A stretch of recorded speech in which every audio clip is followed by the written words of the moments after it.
Hello, my friend. This is Sarah Love from istandforlove.com coming at you today with some big, good stuff, I hope. I want to just state clearly here first that my intention is always aiming for love and building bridges and for coming together. And we are at some crossroads in this amazing time. We are so alive right now. You're alive, I'm alive. Yes, that is a fantastic, amazing miracle. And I'm very thankful that we're alive. I want to discuss the topic of privilege. I actually kind of just want to discuss the word privilege for a little bit because this is a word for me that kind of triggered me a little not too long ago, a year or two ago. And so I wanted to come here as a very, very obviously white person and talk about that because you may be feeling that way. And I want to tell you how I kind of found the bridge for myself to first not be defensive because that's something that doesn't help anything, and then second to actually take some action and learn and get some education for myself around what it means to be privileged. And hello, yes, I have lived a very privileged life is something that I know is very true. So the arc of my learning so far around this has been when I first heard the words white privilege, it triggered me a little bit because I've always put the word privilege to mean something about financially privileged, and that is not something I identified as a child of a used car salesman or as part of my upbringing or as something that I ever experienced or thought that I was experiencing in my life. So privilege to me had that definition, and that was not me. That was kind of my first initial feeling about it. I'm just jumping right in here. I've drinking a lot of tea today, so if I start rambling, that's okay. We're gonna get somewhere, I promise. So my first initial reaction was like, oh, no, you don't understand. I have grown up struggling, in some ways financially. So that was my first reaction. And it was not a great reaction as far as being in a loving place for me. Because as we all know, when we get defensive and we want to defend, who we are to anyone, that is not being very loving. Number one, it causes us to react and to say things. So if you have ever in this right now, as we're having these conversations about how to create a better world for our brothers and sisters of color, and you get triggered by the words white privilege or white supremacy, I just want to offer you the first thing to just not get defensive. Just take a breath, okay? Let's take a breath right now. Because, like I said, I really had that word mixed up with what it means to grow up financially privileged. So that was my first way that I related to that word in the way that's being used right now.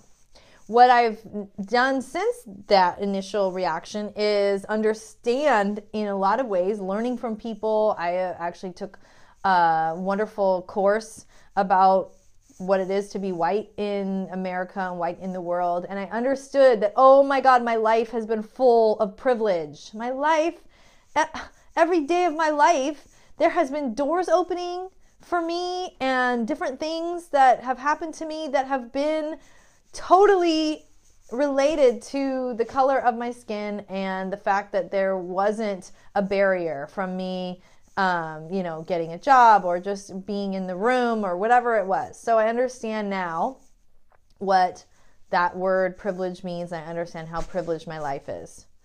So I just want to offer that to you. If you feel defensive when you hear that, just take a step back. Because if you are a person that is fair-skinned, you know, in the rainbow of colors of our world, then know that the world has been set up for you to walk through it relatively unchallenged and not afraid. And the difference to me is that, you know, when I look in the mirror and I see, like I'm driving, I look in the rearview mirror and I see a police car in back of me, immediately my heart starts racing. I think we all can have that response sometimes. My heart starts racing and I think, oh my God, I don't want to get a ticket. I don't want to be pulled over. I don't, you know, fear, right? But I don't think ever in my life have I actually feared for my life, like that I could die in that moment. Okay. So that is a big difference. That is a big difference to walk in the world.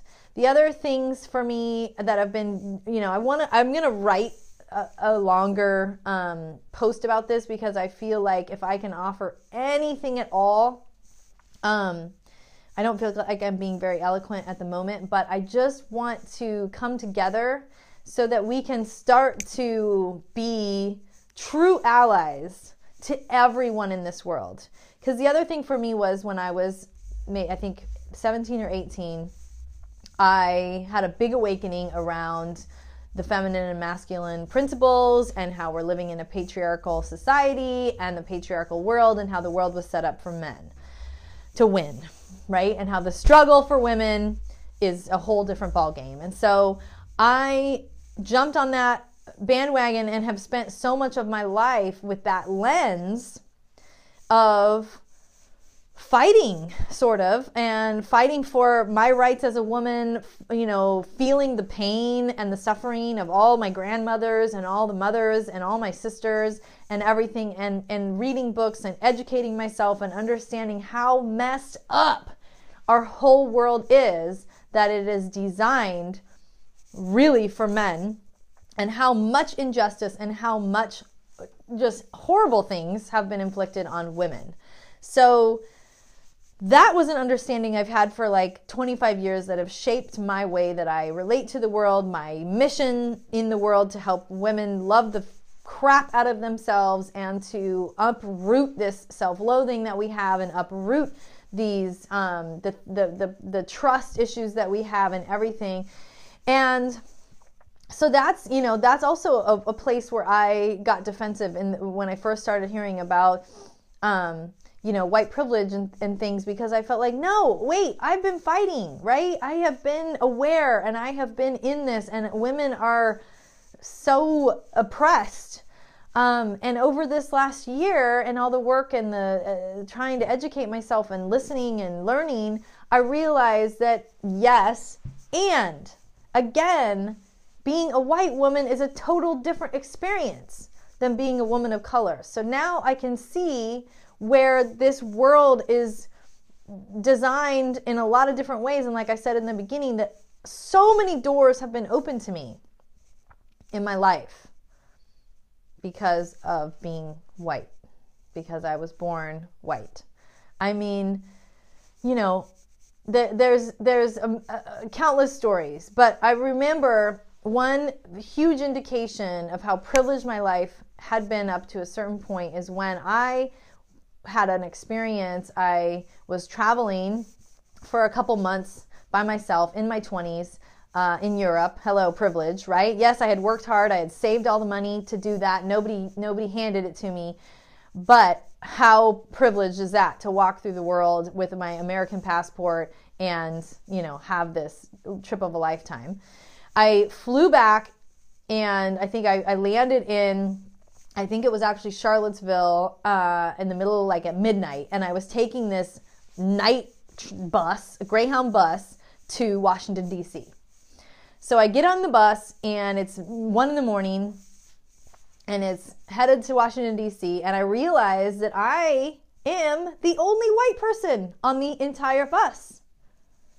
And that was the first time, I was 25 years old. That was the first time ever in my life that I had the experience of being the only one of my background, my ethnicity, whatever, in the room.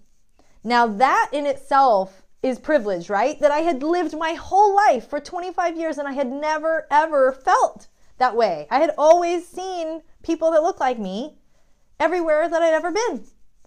And that was such an eye-opening experience. And I sat there all night pretty much listening and learning and just, being in this environment and really feeling what it felt like to be the outsider, to be the one that was kind of feeling uncomfortable. Like, am I okay? Am I okay to be here? Are people, is this offensive that I'm here? Like, am I out of place?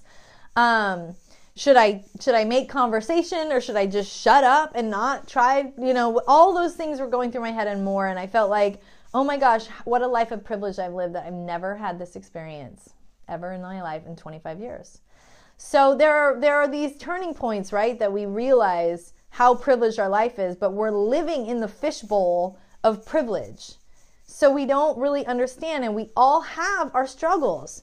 We all have our things that we're fighting for and against. I've also been an environmentalist since, 1992 or whatever, fighting for the earth, fighting for this planet that we're living on, and understanding, what it is, pollution and deforestation and extinction of species and all these things I've been thinking about for 25 years. So I feel like there's that part of me that's tired. The fight has been long and we haven't really made much progress, unfortunately. We've really destroyed our earth, and the whole time that I've been paying attention, it's been not a winning battle. I still have faith. Don't worry. I still have hope. I'm still, I love this earth so much.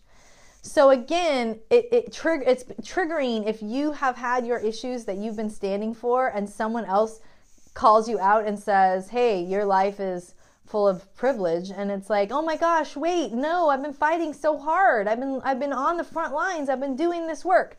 Well, that's great. Whatever work you've been doing, yay. Awesome. Give yourself a pat on the back. Keep doing it. And do not get defensive when someone calls out that your walk in this world, being a white person, has been a hell of a lot easier than someone of color has experienced. We just need to own that. We just need to take that in and realize that no matter how we've been fighting, and on the personal level, of course, we all have horrendous things that have happened to us personally in our lives.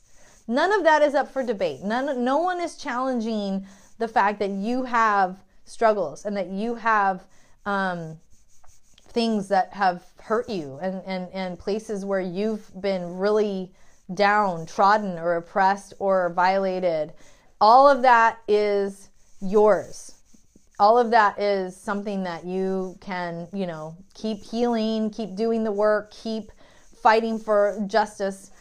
I just want to come on here, and in case there is the illusion that my stand for love, my, calendars with the rainbows, life is beautiful and so are you. These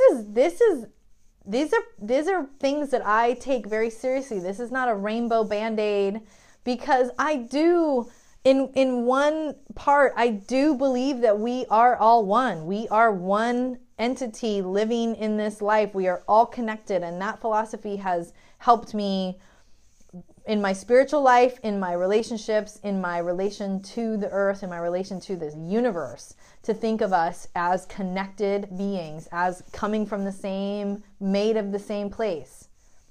But using that, saying, oh, we are all one, and using that at this moment in time where we have amazing healing work to do, we have mountains to climb to make this world a loving place and make this world a just and true place. It is time to we can hold the we are one, but we also have to realize the pain and suffering that has been inflicted on so many people on this earth, people of color. So we cannot use that as a band-aid or as a bridge right now. We can hold that as our own spiritual truth, but we also have to work to dismantle our own mindset to remove the blinders that we have being white people on this earth. It's a lot of work to do.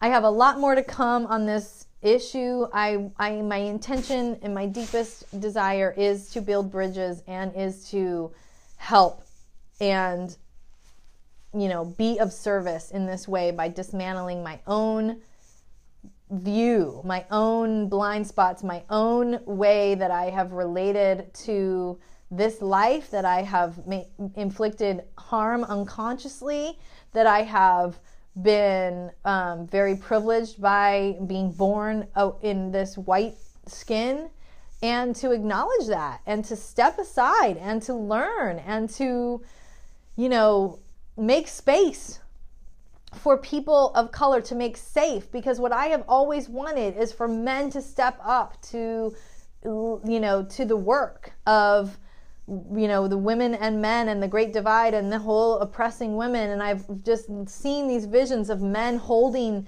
the safe, making us feel safe in this world. And what I realize now as a white woman, a white person, is that I need to do that too. That there are so many levels, there are so many ways that in one hand you could be oppressed, and in the other hand you can be the oppressor. And we all need to make room for this awareness in our minds to understand, like, oh my God, if I am being defensive when someone calls out white privilege, that is not helping. What I need to do is understand what that means and understand that it actually has benefited my life. And then to work to learn from other people.